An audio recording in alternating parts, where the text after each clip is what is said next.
back to the Diabetic Diet Show. Hi everyone. Today I want to talk about getting some energy. You know, being a diabetic, we have to take all these pills.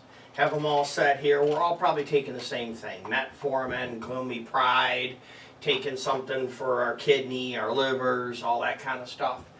And that drains you and makes you tired. So, there's a couple of ways to get some energy when you're a diabetic.